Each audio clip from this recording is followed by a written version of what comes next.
Is Saturday. Here's Coach Kelly. I thought this was a lively bunch. Oh, those are the costumes, huh? Well, it's a big day, as you know. It's Nick Saban's birthday, so I want to wish him a happy birthday to start this off, and maybe that'll soften things up a little bit. But you can always start a press conference by throwing a little happy birthday wish out to your opposing coach. Start with our guys obviously had some active recovery over the last couple of days. We'll be back out on the field today, getting our guys moving around and preparing for Alabama. And certainly what's to say about Alabama other than consistency, excellence. Arguably the greatest head coach in college football history, and Nick Saban. I have a great deal of respect for Nick and what he's accomplished and what he's done for college football. And great players. It starts with, Bryce Young. I mean, the Heisman Trophy winner is a playmaker. When it comes to making plays on the field, you just put on the film and you watch him. It's pretty amazing, some of the plays that he makes. And he's a quarterback. He's a quarterback that is talented. He's not making it up, but he is improvising and making plays, and he's elite. That's all I can say. It's pretty terrific player, and he's got a great running back in Jahmyr Gibbs, who I got to see firsthand at Georgia Tech, but he is surrounded with, certainly a very good offensive line and talented players. So, a very explosive offense, and it's led by, obviously one of the great players in college football. On defense, you start with Anderson, who's, an elite defensive player, elite in terms of not only his ability to rush the passer, but what they ask him to do. He's an unselfish player. He plays a 4 technique. He plays a 5. He stands up. He does a little bit of everything. Does a lot of different jobs. That's why he's going to be a great NFL player as well. But on the other side, Turner playing into the boundary is an outstanding football player. So you can't just say, hey, we're going to fan and, we're going to slide to one side. You've got problems on both sides, when you talk about both of these ends. Massive inside, Oates and Dale, and, they roll so many guys at you, Smith and Young. I mean, it's deep and talented inside. The 2 inside backers, outstanding players.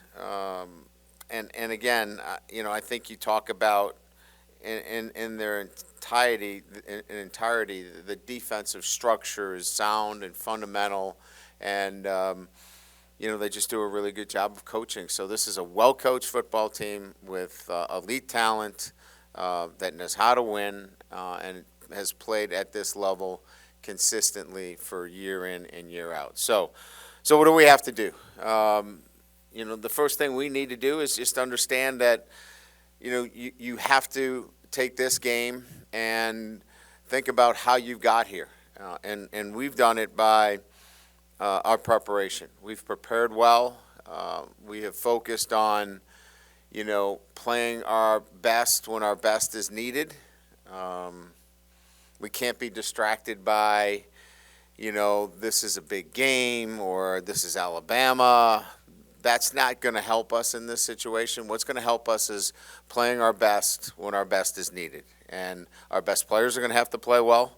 We're going to have to play consistently for 4 quarters. We must get off to a good start because we've shown that we're going to play well in the second half, but we have to play well for 4 quarters.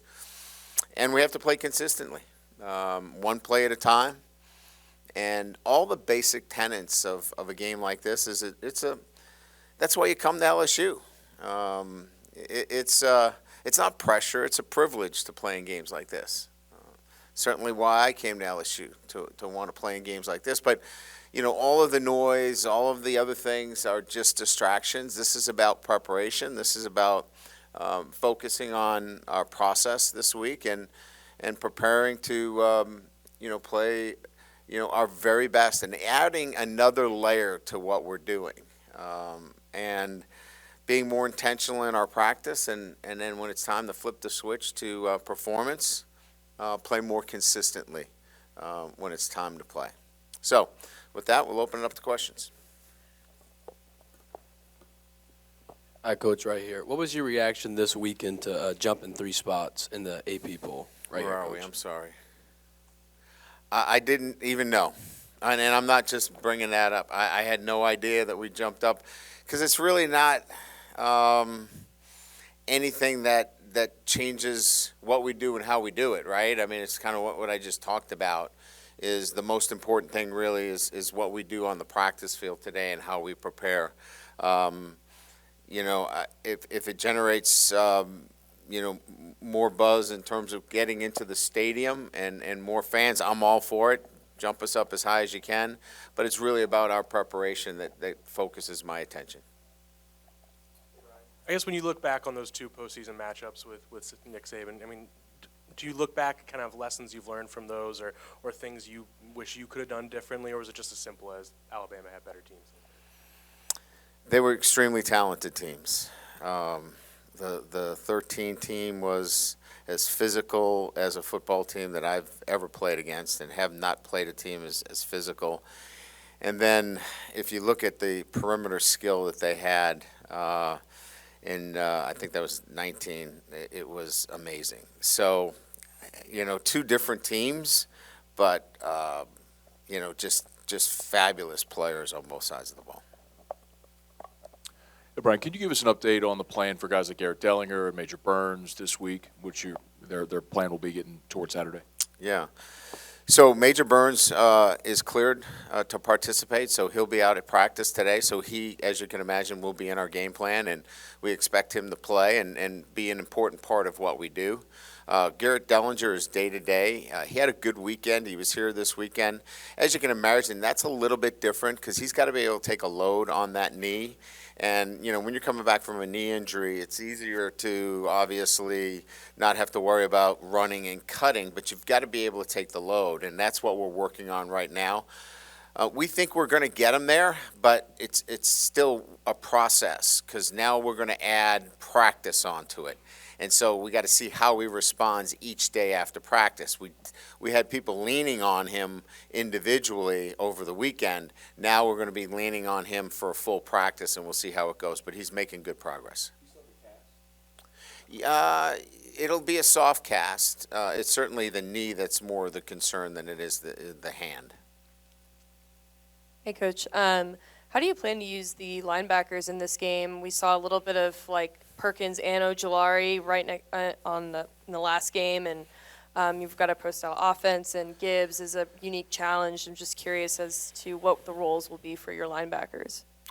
Well, I think it's important that the best players play, and I think we've seen consistently who those players are. Micah Baskerville's been playing really good football for us.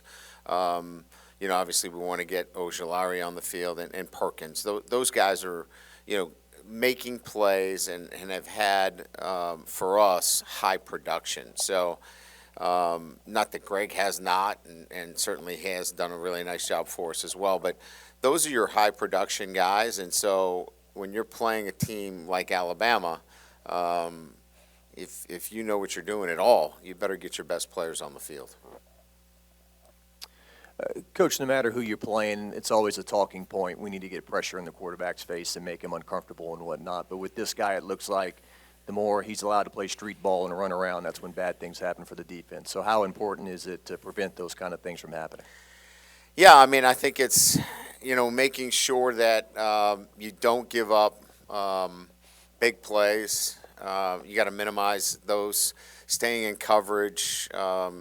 if he scrambles for a few yards here and there, that's going to happen within the realm of the structure of the offense or defense. But it's coming out of coverage. It's losing your eyes and not staying disciplined. If you've got a man, you've got to be able to lock on it. And then, we've got to be able to tackle him when we get our opportunities. But you're absolutely right. I mean, he breaks down your defense when he scrambles, and he's so intuitive and can make those plays happen. I think what we're concerned more is turning a smaller play into larger plays.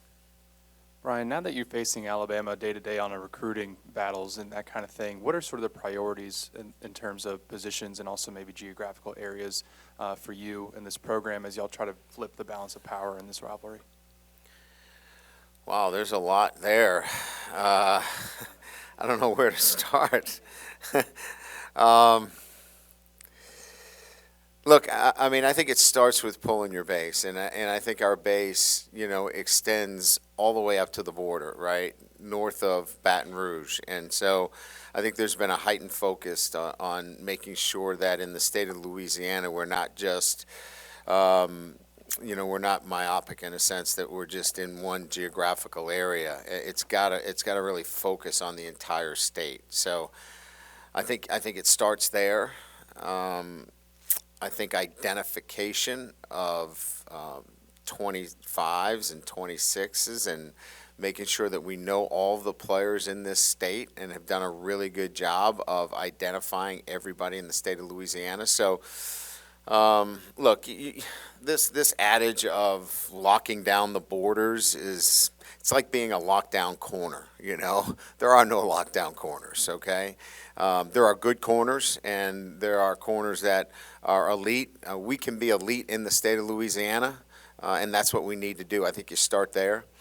And then, look, it's about filling the needs that we have currently in our program. We're not there yet. Unfortunately, we're probably going to have to dip back into the transfer portal a little bit. We have some really good young players, and we're not going to forsake them. That's where we want to build this program. This program will be built on freshmen, but there are a couple of positions that still have, holes in them that need to be supplanted with some transfers. But we're much better than we were last year. We'll get better this year, and then hopefully in another year. This is just about player development and bringing in freshmen. That's stage 2 in terms of getting to where we need to be to hopefully get to that final narrative of upstaging Alabama. But we're certainly not there yet. Right in the middle. Just you and Nick, two elite coaches, right? How much do you savor the moments of going against fellow elite coaches? And you talk about the preparation. I'm curious, as a coach, do you all feel an added sense to have better preparation, or is that counterintuitive in big games where you've talked about before, maybe doing less can be just as important? Well, I think it's all about what your players can execute on Saturdays, right? We can be the smartest guys in the room, but that doesn't really matter if they can't go out and execute it. So I think we're at that point, both teams are, as we get into, week 9 here, that it's about what your players, their strengths and weaknesses are, knowing your team and knowing what your team can execute at a higher level. So I think the good coaches now have kind of settled into, here's what we do, let's go do it well, and you got to go stop it. So I think we're both at that level of, we're going to do the things that we do. Yeah, there might be a wrinkle here or there because of self-scouting, and we might have had a tendency here or there, and they may have had a tendency, and we're going to try to break a couple of those, and they're going to try to break a couple of theirs. But I think by and large, I think we know our strengths and weaknesses, and now it's about putting your kids in a good position where they can play fast and free and physical and be the best version of themselves going into November. In front here, Brett Martell with AP. Two pretty simple ones. One, just Alabama versus LSU historically. From afar, what were your impressions of the significance of this matchup? And second, not every school gets to have their highest profile games in November. Is that a fortunate thing that you're glad that's happening at this point in the season? Yeah, historical significance is one where, There is a clear rivalry between the programs that is real, that you can feel, and that's long-standing.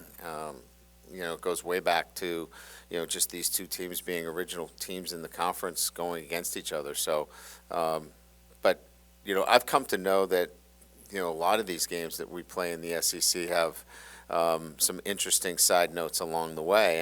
And look, this one becomes even more because of the success that both programs have had. These are two teams that have won national championships within the last few years. So, they bring on a lot of national notoriety as well. Anytime you play a game like this that's conference, within your conference, they have to have significance, historically. But in real time, both teams are fighting for, the SEC West. So the games matter when both teams are in a position for this game to have the kind of scrutiny that it does today. So, yeah, I think that this is what you're looking for if you're an Alabama fan or an LSU fan. Yeah, I mean, again, I would say that, when you're looking at your schedule in the SEC, when you have Alabama on your schedule in November, this could be one of those where you check the box if you're not playing well. Or it could have huge significance. And I think in this instance, it certainly has much more significance than maybe it did last year, where they weren't in the race. So, yeah, I think you always want Alabama in November because both teams traditionally have been pretty good. Hey, Coach, just right here. So with Mason Taylor and Josh Williams, how important are those guys, especially as blockers this week when you're going up against someone like Will Anderson? Well, I think you have to employ, schemes that help out the tackles. As I mentioned before, whether it's a tight end or a running back, or you're sliding your protection there. But as I mentioned, they're pretty good on both sides. So the ball's got to come out quickly. We've got to recognize that. We're not going to be able to sit back there in the pocket and just kind of, go through 5 progressions. I mean, the ball's got to come out quickly. We're going to have to move the pocket. We're going to have to, protect. We're going to have to max protect. So we're going to have to do a little bit of all those things. But certainly, additional players other than the offensive linemen will be involved in protection, no doubt. Yeah, Ron, right here, Ron Higgins, Tiger Details. Yeah. Have you seen, I guess, in the last couple of games, especially on film, it's noticeable Jaden Daniels' confidence has increased in his receivers, like to make a play. So this is Dre Jenkins' touchdown. Like, I can do this and let him make a play. Can you notice it a lot on film?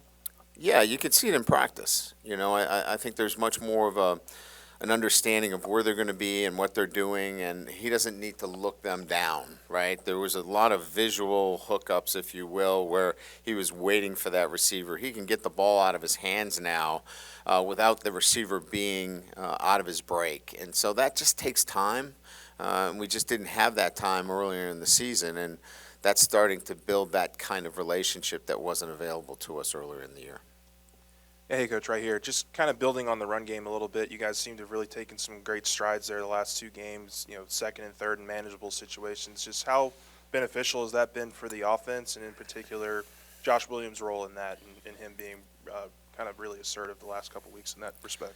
Yeah, I think it's like anything else. You need to find some balance within your offensive structure. If you're so one-dimensional that you have to throw the ball on those second and third down situations, then the defense has the advantage in those kinds of situations. And I think, they got offensive staff, and I think Mike's done a really good job of making sure that through play calling, there is a balance where you have to defend the run and you have to defend the pass. And, that's been the philosophy from day one, is that, we better be equally as good at both, depending on what we get. And I think we've done a pretty good job there.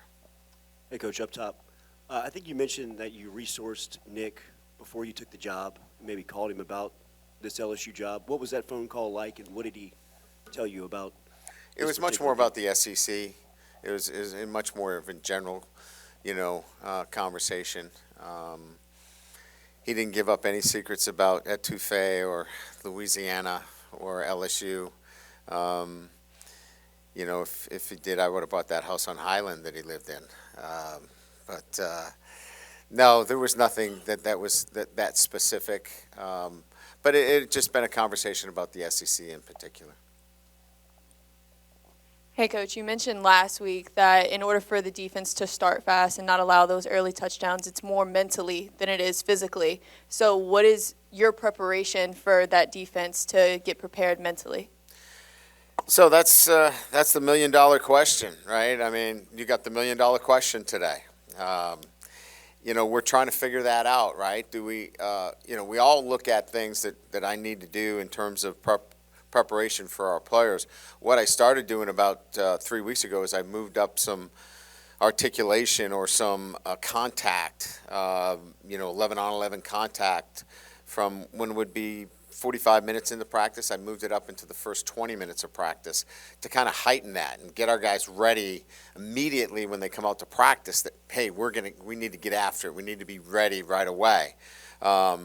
To build that in. Now, that's only been a couple of weeks, so we're trying to build that in.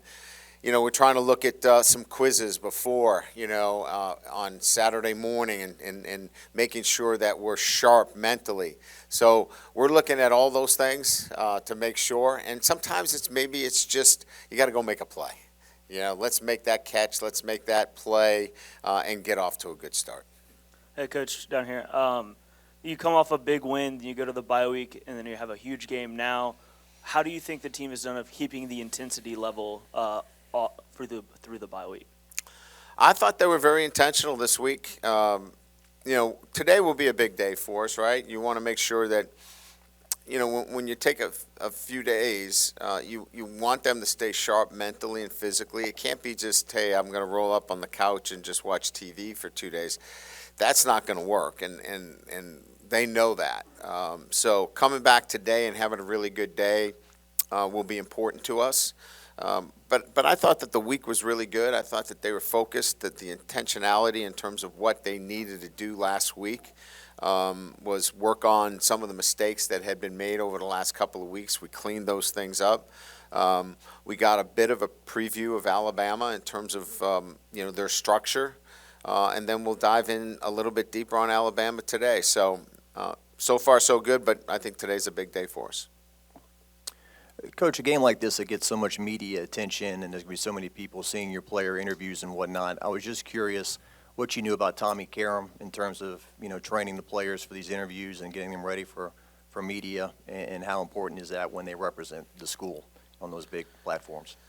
Yeah, but I think, you know, I think Tommy's done traditionally a great job. But I think it's also about our players understanding on a day-to-day basis, you know, what our process is and what we're doing. And, you know, we remind them every day about staying in the present. The most important thing is staying in the present. If they talk about what they're doing today and what their focus is today, it usually puts them in a good position. It's when they start thinking about last year's game or they start thinking about next week's game against Arkansas where they kind of get off track. But, you know, staying in the present, talking about their teammates instead of themselves, and really going day to day has been our advice to our guys, and it's worked really well. I think they've represented LSU football very well. Jaden's obviously had just a crazy year, you know, in general, in Arizona to here and whatnot. I mean, just how have you seen him personally kind of handle all these ups and downs this past year?